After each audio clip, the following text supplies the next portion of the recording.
make the move from assistant to like full-time in charge, and how was your first album? Yeah, that's a toughie.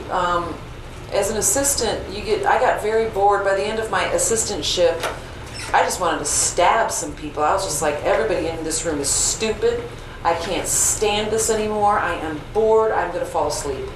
You get very anxious to record, and very tired of thinking, I have these ideas and nobody is going to listen to me. I do not have the authority or right to open my mouth in here. I will be fired if I do.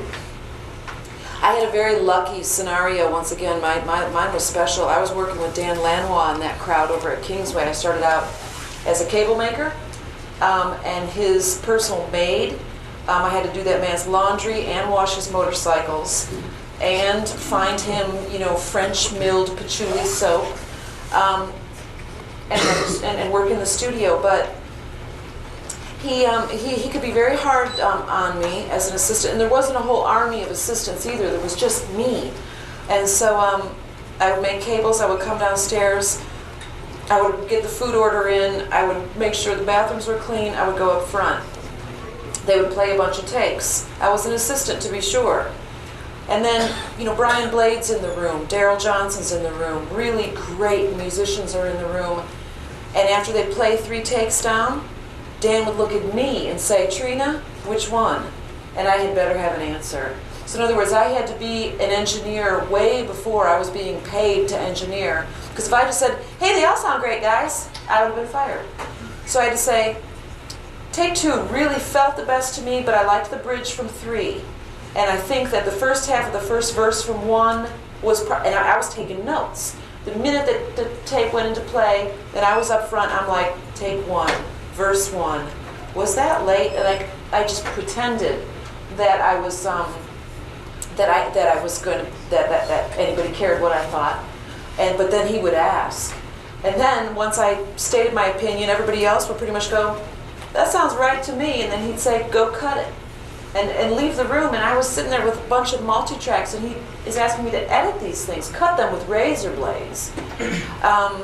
So I was an assistant and I was a maid, but I was also often just kind of picked up by the scruff of the neck and stuck in front of the tape machine and left with complete authority to possibly ruin these tapes too, and make very bad mistakes, and I wasn't going to.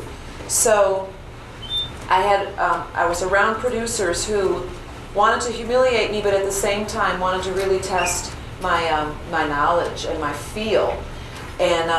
And luckily, I did pick the right take, and I did cut in the right bridge, and it did feel right. Malcolm Byrne was also in that group of people, and he, bless his heart, he's so good, but he would get really drunk, and I was the assistant. And so if he's passed out on the couch and the artist still wants to work, somebody has to record, and that person would be me. So I ended up sitting in the engineering chair again as the assistant, but that's because the producer was passed out. Or he was playing. He would come in and sit and play with the band, so somebody had to run the board.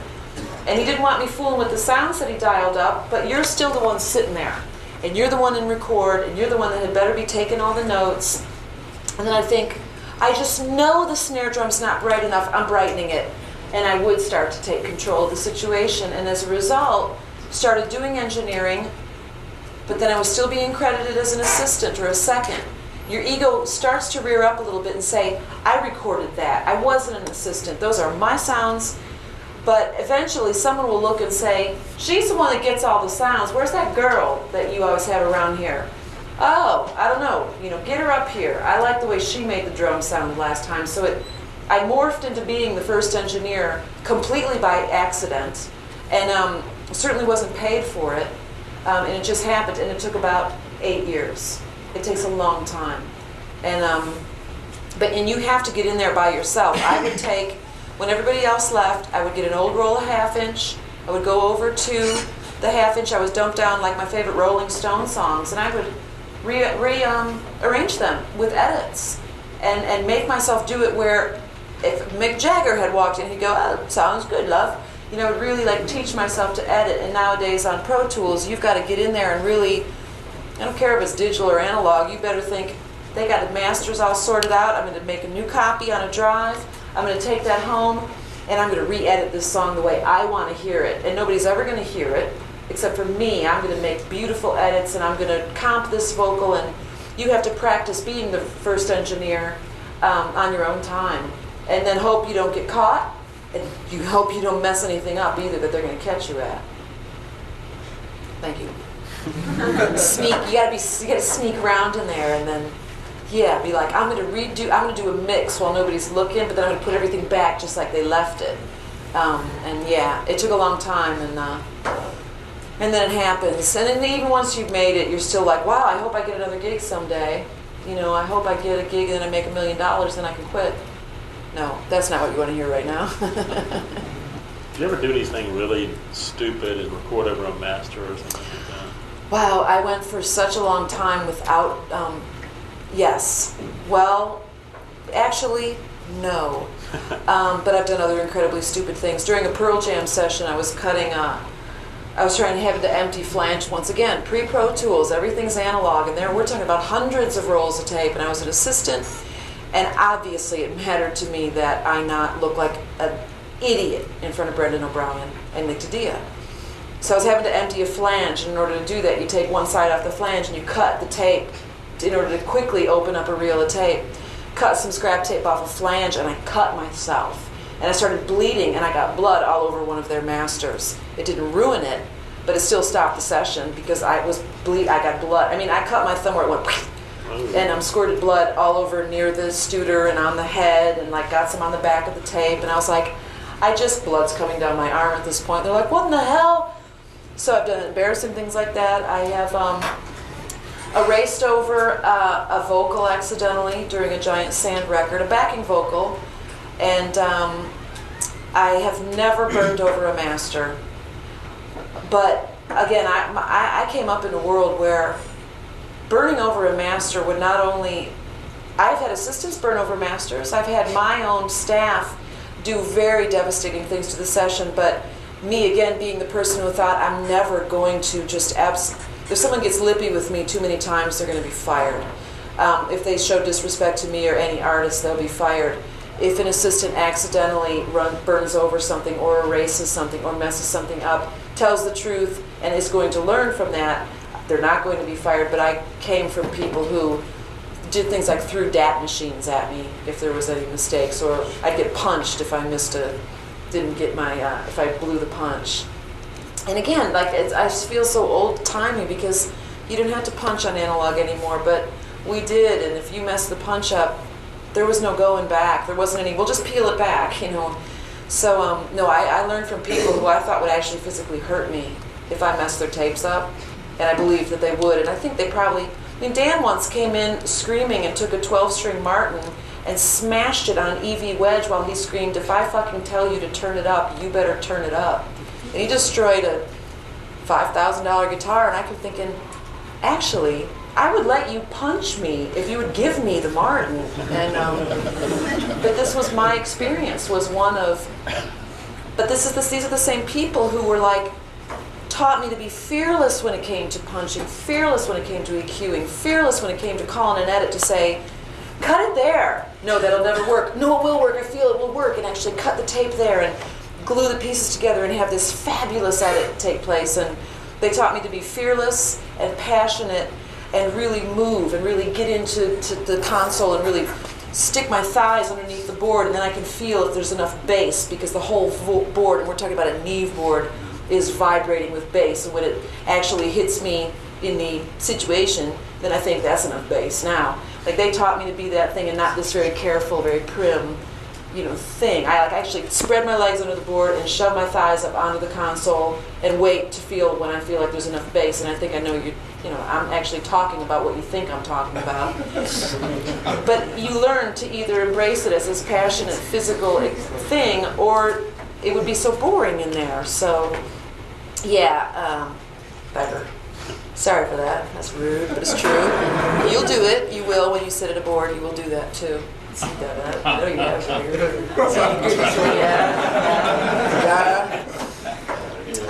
What do you expect? What do you look for? What do you ask for in an assistant? An assistant has to, first and foremost, not complain about being tired, because we're all going to be tired. And if I have to look over and look at a second or an assistant, and let me preface this by saying all of my assistants and seconds I credit with me on the recording line. So my assistants are recorded by Trina Shoemaker with so-and-so and so-and-so and so-and-so. So if you do right on a session with me, you'll get a recording credit, because I see my assistant and my second as being integral to me, and that if they're not doing that job, I'm doing that job, and it's all part of engineering, so that I don't draw the line to say, I'm the engineer, you're the assistant. Assisting is part of engineering. It's just that if I have a good assistant, it means I don't have to do that part of the engineering. It's all part of the whole. But if the assistant complains about being tired, no tardiness is ever tolerated unless you have a very good excuse. You must be there on time. I must be there on time. Very neat handwriting. Love it or leave it. You can write sloppy in your journals, and you can write sloppy for your own songs, but when it comes to documenting the session, I want neat writing. What kind of documentation are we talking about? Wow, I mean, again, whether it's the track sheets because you're burning tape, or whether it's the notes to make me understand how you playlisted the Pro Tools takes, notes about all of the inputs coming in from the studio. So if I look and say, where's the kick plugged in? I want to know exactly. I want to know what hole it's plugged into out in the room, what patch point I can find it at. I want my chain very clearly defined. I want little pieces of tape on every piece of gear that say, this is the kick compressor. Documentations on sounds. How did we get this particular guitar sound if I ask for it? What's the vocal chain? Again, if we're burning tape, I want, not only am I taking tape numbers, but I want the assistant taking numbers, and meaningful numbers like take 3, where guitar guy's headphones fell off, so that I can help me to remember. Sometimes I'm asked to document hours of musicians, which annoys me, but I have to do it. Any kind of documentation. There is so much documentation that goes into making a record. You have no idea. Do you write down the settings for all the outboard equipment? Often, yes. Sometimes I don't. If it's hurried, if it's cheap, if we got no money, it's like, I'm never coming back. I'm never going to recreate this. Sheryl Crow, for example, she will ask months later, can we get that guitar tone back? I just want to punch in that one bridge. It doesn't feel right to me. And I'll be thinking, that guitar tone, well, who, was that played by Craig Ross or Lyle Work? Like, I have to know, there's many guitar players, there's hundreds of amps. There could be 3 Gibson 335s that are red. So you can't even write down red 335. It has to be which red 335, which pickup setting, because you have to duplicate it exactly months later in a different studio with a different musician and a different amp. Drum sound, same thing. So depending on the artist and your knowledge of how far they're going to want to peel back to get back to a sound, often now I will just you have to fix your guitar part or your whatever part before we move off and change tones, because I'm not going to sit there and recall a guitar sound for 2 hours. But lots of documentation, hours, sounds, EQ settings, chains, mixes. There's so much to write down. But again, Pro Tools is changing all of that, because so much of it is visible to you. Mostly, how do we get back to a sound if we need to? And you don't want your seconds talking. You want them working. Yeah, a second. Again, I don't want somebody who's boring. I want to be. Believe it or not, being funny in there makes a huge difference. So you need to have some kind of sense of humor, but you can't be a clown. The second has to be a consummate professional, very serious about his or her role, satisfied with his or her role at the moment. Even though they can come to me and say, wow, I've been seconding for 3 years and I'm really ready to do some firsting. Can you give me any ideas on how to make the jump?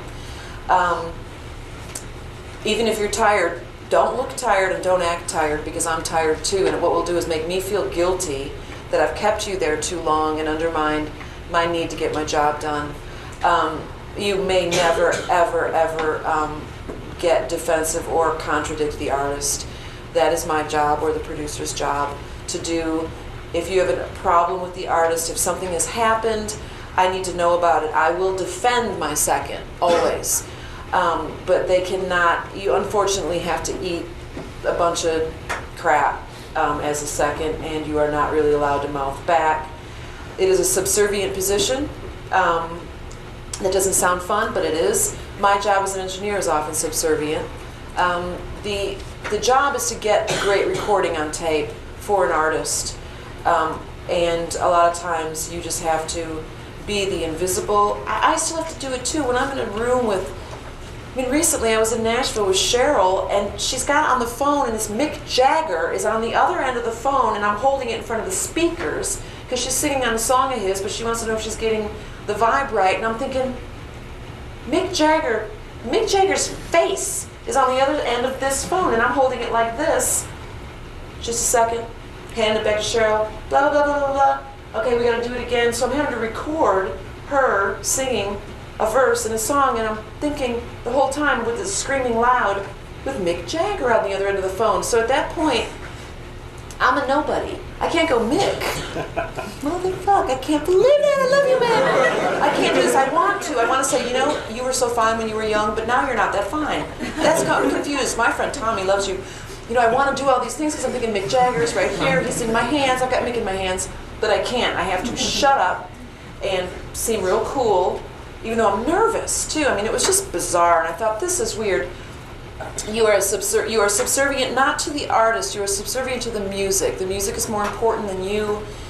The music has to pass through you, and when I say you, I mean the assistant too. The assistant is me. The assistant represents me. The assistant is a facet of the recording. As much as anybody, the music passes through you on its way to the tape machine or the computer. And if you have a bad attitude, if you got a big fat ego, that gets recorded.